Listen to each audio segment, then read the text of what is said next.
In this video, you're going to create your very first test cases so you can test that your code is working as expected. By adding automatic testing to our project, we'll be able to verify that a function does what it says it'll do.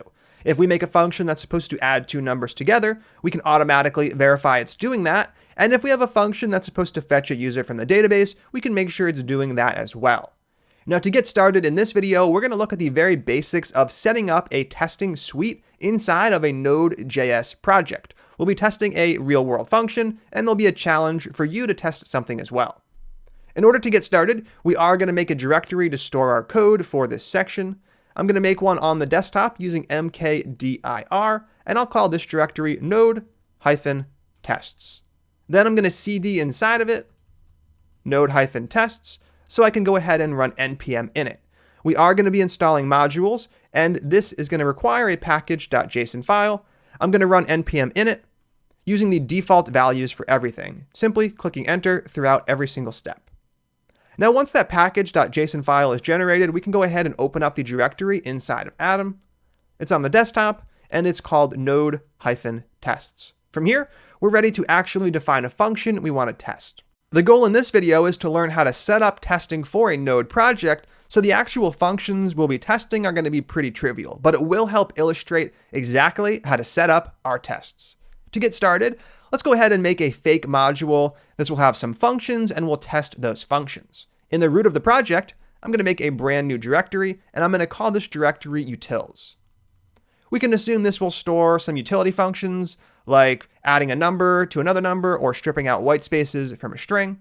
Anything kind of hodgepodgey that doesn't really belong in any specific location.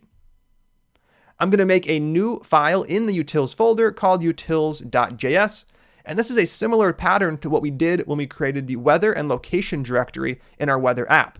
You're probably wondering why we have a folder and a file with the same name. I promise that'll be clear in just a second when we start testing. Now, before we can write our first test case to make sure something works, we need something to test. And I'm going to make a very basic function that takes two numbers and adds them together. We'll create an adder function by setting module.exports.add equal to an arrow function. Now, that arrow function is going to take two arguments, a and b. And inside of the function, we're just going to return the value a plus b. Nothing too complex here. Now, since we just have one expression inside of our arrow function and we want to return it, we can actually use the arrow function expression syntax, which lets us add our expression right here, a plus b, and it's going to be implicitly returned. There's no need to explicitly add a return keyword on to the function. And now that we have utils.js ready to go, let's explore testing. We're going to be using a framework called Mocha in order to set up our test suite. This is going to let us configure our individual test cases and also run all of our test files. This is going to be really important for creating and running tests. The goal here is to make testing simple, and we're going to use Mocha to do just that. Now that we have a file and a function we actually want to test, let's go ahead and explore how to create and run a test suite. We're going to be doing this using the super popular testing framework Mocha. Mocha, which you can find in your browser at mocha.js.org, is a fantastic framework for creating and running test suites. It's super popular, and their page right here has all the information you'd ever want to know about setting it up, configuring it, and all the cool bells and whistles it has included. If you scroll down just a little bit, you'll be able to see a table of contents. Here you can explore everything Mocha has to offer. We'll be covering most of it in this section, but for anything we don't cover, I do want to make you aware you can always learn about it here. Now that we've explored the Mocha documentation page, let's go ahead and install it and start using it. Over in the terminal, I'm going to install Mocha. First up, I am going to clear the terminal output, and then we can go ahead and install it. Using npm install. When you use npm install, you can also use the shortcut npm I. This has the exact same effect. I'm going to use npm I with Mocha, specifying the version at 3.0.0. This is the most recent version of the library as of this filming. Now, we do want to save this into the package.json file. Previously, we've used the save flag, but we're going to talk about a new flag right here called save-dev. Save dev is going to save this package for development purposes only. And that's exactly what Mocha is going to be for.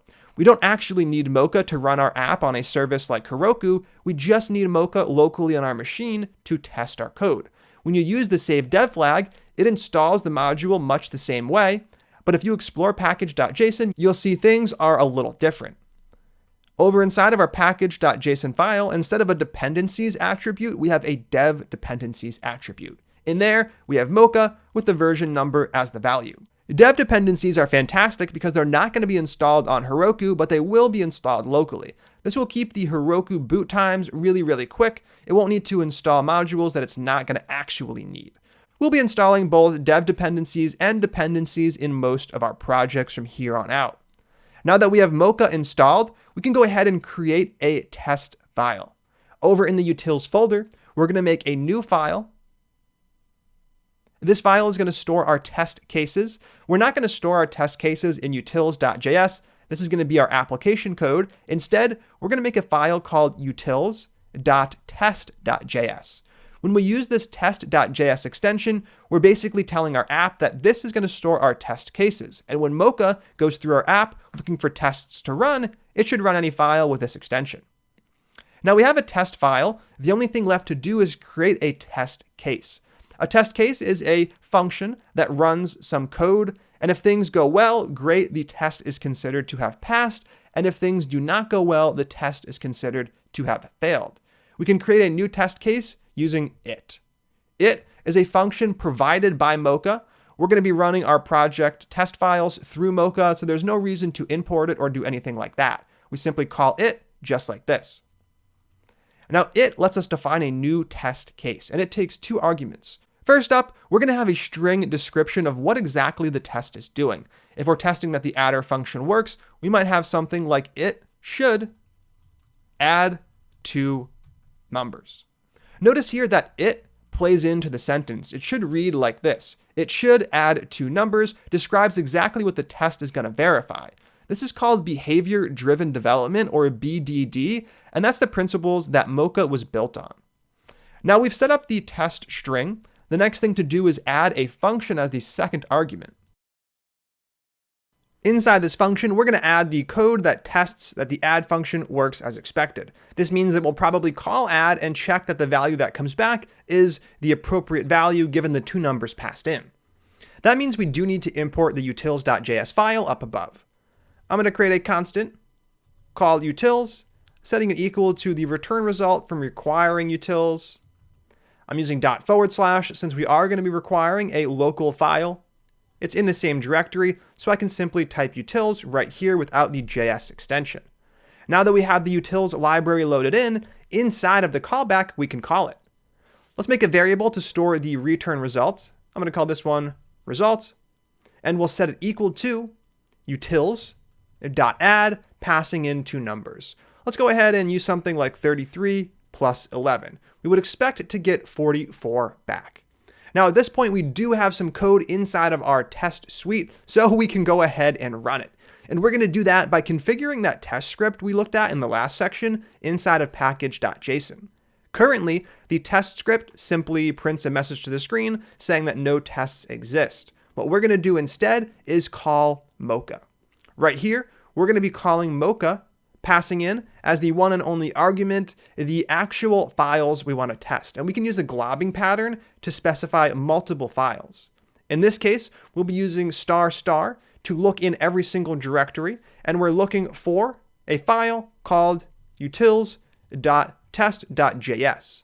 Now, this is a very specific pattern that's not going to be particularly useful. Instead, we can swap out the file name with a * as well. Now we're looking for any file in the project that has a file name ending in .test.js. And this is exactly what we want. From here, we can run our test suite by saving package.json and moving over to the terminal. I'm going to use clear to clear the terminal output, and then we can run our test script using npm test. When we run this, we're actually going to be executing that Mocha command. It's going to go off, it's going to fetch all of our test files, it's going to run all of them and print the results right here. Here we can see we have a green check mark next to our test, should add two numbers. Then down below we have a little summary, one passing test, and it happened in 8 milliseconds. Now in our case, we don't actually assert anything about the number that comes back. It could be 700 and we wouldn't care. The test is always going to pass. To make a test fail, what we have to do is throw an error.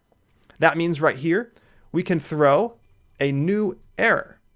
And we pass into the constructor function whatever message we want to use as the error. In this case, I could say something like value not correct. Now with this in place, I can save the test file and rerun things over from the terminal by rerunning npm test. And when I do that, now we have 0 tests passing and we have 1 test failing. Down below, we can see the 1 test is should add 2 numbers, and we get our error message, value not correct. When we throw a new error, the test fails, and that's exactly what we want to do for add. Right here, I'm going to go ahead and create an if statement if the response value is not equal to 44. That means we have a problem on our hands and we're going to throw an error. Inside of here, I can throw a new error, and I'm going to use a template string as our message string because I do want to use the value that comes back in the error message. I'm going to say expected 44, comma, but got, then I'll inject the actual value, whatever happens to come back. Now in our case, everything is going to line up great, but what if the add method wasn't working correctly? Over in utils, we can simulate this by simply tacking on another addition, adding on something like 22. I'm going to save the file, rerun the test suite, and now we get an error message, expected 44 but got 66. This error message is fantastic. It lets us know that something is going wrong with the test, and it even tells us exactly what we got back and what we expected. This is going to let us go into the add function, look for errors, and hopefully fix them. Now if we were to rerun the test suite with the appropriate add function, all of our tests should be passing, and right here we get just that. Creating test cases doesn't need to be something super complex. Here you can see we have a simple test case that tests a simple function. Now for a challenge, we're going to create a new function and you're going to be responsible for adding a test case that asserts it works as expected. Let's go ahead and create a function that squares a number and returns the result. We're going to define that over in utils, module.exports.square. We'll set that equal to an arrow function that takes in one number, x, and we're going to return x times x. X times x, just like this. Now we have this brand new function square, and it's going to be your job to create a new test case that makes sure square works as expected. Over in utils.test.js down below, you're going to call it again with something like it should square a number. Then you're going to call the utils.square method, passing in a number of your choice, and you're going to store the result in a variable. And then you'll use an if statement to check if it's not what you expect it to be. If it's not, you can throw a new error, printing a little message like we do here. Now, when you create the test, you should be able to run the test suite, and you'll see that everything works as expected because currently the utils function is defined correctly. We just do x times x. I want you to mess up square doing something like x times x plus 1, or any other computation that's going to cause an incorrect result to be returned. Then you can rerun your test suite and your new test should fail. If it fails, then you are done the challenge. You can fix the square function, make your test pass again, and then you can go ahead and click play. So take a moment, create that new test case, mess up the square function, fix the square function, make sure everything works as expected, and when you're done, click play. How'd you do? I hope you were able to create that test case and see it pass. Then you were able to mess things up watching it fail. I'm going to get started in the utils test file by adding a new call to it to make the new test case. Inside of here, we're going to add our 2 arguments, the string, which will fill out in just a second, and the callback function. Inside the string, I'm going to create our message. It should square a number. And inside of the callback function, we can actually go ahead and call square. Now I do want to create a variable to store the result so I can check that the result is what I expect it to be. Then I can call utils.square, passing in a number. I'm going to go with 3 in this case, which means I should expect 9 to come back. Down below, I can have an if statement. If the result does not equal 9, then we're going to go ahead and throw a message because things went wrong. We can throw an error using throw new error, passing in whatever message we like. We can use a regular string, but I always prefer using a template string so we can inject values easily.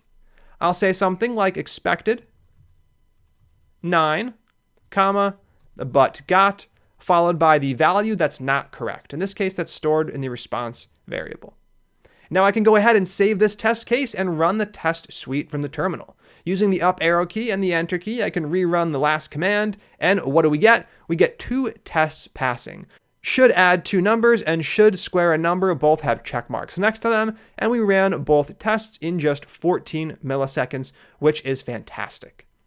Now the next thing I wanted you to do is mess up the square function to make sure your test fails when the number is not correct. I'm going to go ahead and add 1 onto the result, which is going to cause the test to fail. Then I can rerun things over from the terminal and we should see the error message, and right here we do. Expected 9, but got 10. This is fantastic. We now have a test suite capable of testing both the add function and the square function. I'm going to remove that +1 and we are done. We now have a very, very basic test suite that we can execute with Mocha. Currently, we have 2 tests, and to create those tests, we use the it method provided by Mocha.